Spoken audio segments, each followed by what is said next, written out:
அரக்கோணம் பாலியல் வழக்கு தொடர்பாக ராணிப்பேட்டை மாவட்ட காவல்துறை விளக்கம் அளித்துள்ளது.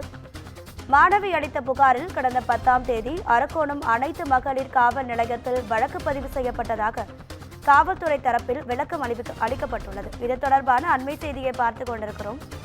அரக்கோணம் பாலியல் வழக்கு தொடர்பாக ராணிப்பேட்டை மாவட்ட காவல்துறை விளக்கம் அளித்துள்ளது. மாணவி அளித்த புகாரில் கடந்த 10ஆம் தேதி அரக்கோணம் அனைத்து மகளிர் காவல் நிலையத்தில் வழக்கு பதிவு செய்யப்பட்டதாக காவல்துறை தரப்பில் தெரிவிக்கப்பட்டுள்ளது. அரக்கோணம் பாலியல் வழக்கு தொடர்பாக ராணிப்பேட்டை மாவட்ட காவல்துறை விளக்கம் அளித்துள்ளது. இது தொடர்பான கூடுதல் தகவல்களை நமது செய்தியாளர் கிரண் வழங்கிட கேட்கலாம். கிரண், வணக்கம். உங்க தகவல்களை சொல்லுங்க. வணக்கம் ராதிகா. ராணிப்பேட்டை மாவட்டம் அரக்கோணம் அடுத்த பருத்திப்புத்தூர் பகுதியைச் சேர்ந்த கல்லூரி மாணவியான பிரீத்தி, இவரை அரக்கோணம் அடுத்த காமனூர் பகுதியைச் சேர்ந்த திமுக மத்திய மேற்கு ஒன்றிய இளைஞரணி அமைப்பாளர் தெய்வசெயல் என்பவர் ஏமாற்றி திருமணம் செய்து கொண்டதாக புகார் அளித்துள்ளார். அந்த புகார் மனு மீது காவல்துறையினர் அலட்சியம் காட்டி வருவதாக கூறி சென்னை டிஜிபி அலுவலகத்தில் மாணவி பிரீத்தி மனு செய்தார். அதனைத் தொடர்ந்து காவல்துறையினர் நேற்று பிரீத்தி வீட்டிற்கு நேரடியாக சென்று அரக்கோணம் டிஎஸ்பி ஜாஃபர் சித்திக் தலைமையில் நெமிலி காவல் ஆய்வாளர் விஜயலட்சுமி நீண்ட நேரம் பிரீத்தியிடம் வாக்குமூலம் பெற்றார். கல்லூரி மாணவியின் பிரச்சினை பேசும் பொருளாக மாறியுள்ள நிலையில் இந்த செயலை கண்டித்து நாளை, அதாவது 21ஆம் தேதி அன்று அரக்கோணத்தில் அதிமுக சார்பில் மாபெரும் கண்டன ஆர்ப்பாட்டம் நடைபெறும் என அக்கட்சியின் பொதுச் செயலாளர் எடப்பாடி பழனிசாமி அவர்கள் அறிக்கை வாயிலாக தெரிவித்துள்ளனர். இந்நிலையில் திமுக மத்திய மேற்கு இளைஞரணி அமைப்பாளர் பதவியிலிருந்து தெய்வசாயல் என்பவர் அப்பொறுப்பிலிருந்து விடுவிக்கப்படுவதாகவும் அவருக்கு பதிலாக புதியதாக கவியரசு என்பவர் அந்த பதவியில் வகிப்பார் என திமுக இளைஞரணி செயலாளர் உதயநிதி ஸ்டாலின் அறிக்கை வாயிலாக தெரிவித்துள்ளார்.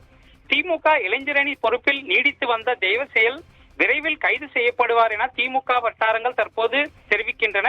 இந்நிலையில் இந்த சம்பவத்தை குறித்து சமூக ஊடகங்களில் உண்மைக்கு புறம்பாக தகவல்கள் வெளியிடப்படுவதாக ராணிப்பேட்டை மாவட்ட காவல்துறை சார்பில் விளக்க அறிக்கை வெளியிட்டுள்ளது.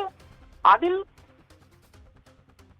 ராணிப்பேட்டை மாவட்டம் அரக்கோணம் பகுதியைச் சேர்ந்த கல்லூரி மாணவி ஒருவர் காமனூர் பகுதியைச் சேர்ந்த தெய்வசெயல் என்பவரால் ஏமாற்று திருமணம் செய்யப்பட்டு பாலியல் வன்கொடுமைக்கு ஆளாக்கப்பட்டதாக சமூக வலைதளங்களில் சில மிகைப்படுத்தப்பட்ட தகவல்கள் பரவி வருகின்றது.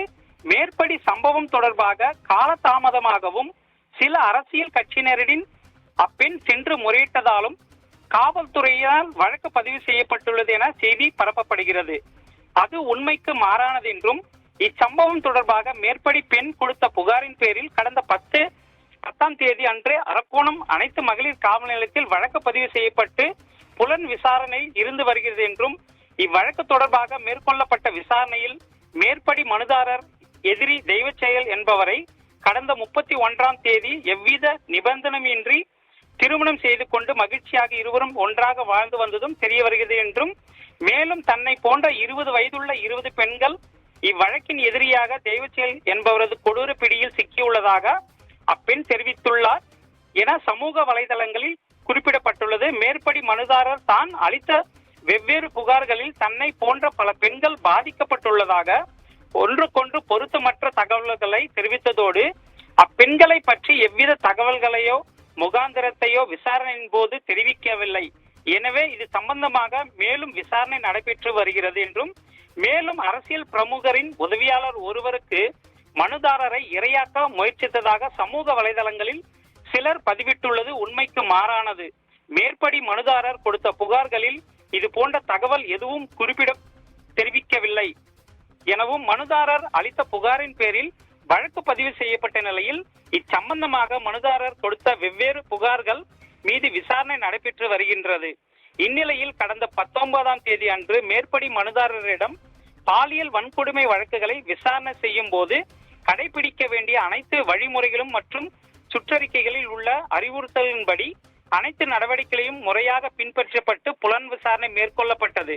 மேலும் இவ்வழக்கில் காவல்துறை சார்பில் மனுதாரருக்கு முதல் தகவல் அறிக்கை நகலினை கொடுத்தும் மனுதாரர் அதை பெற்றுக்கொள்ள மறுப்பு தெரிவித்துள்ளார். இவ்வழக்கில் மேலும் விசாரணை மேற்கொண்டு அதன் அடிப்படையில் சட்ட ரீதியான நடவடிக்கை மேற்கொள்ளப்படும் என்பதை அதில் சுட்டிக்காட்டியிருக்கிறார்கள். ராதிகா, உங்க தகவல்களுக்கு நன்றி கிரண்.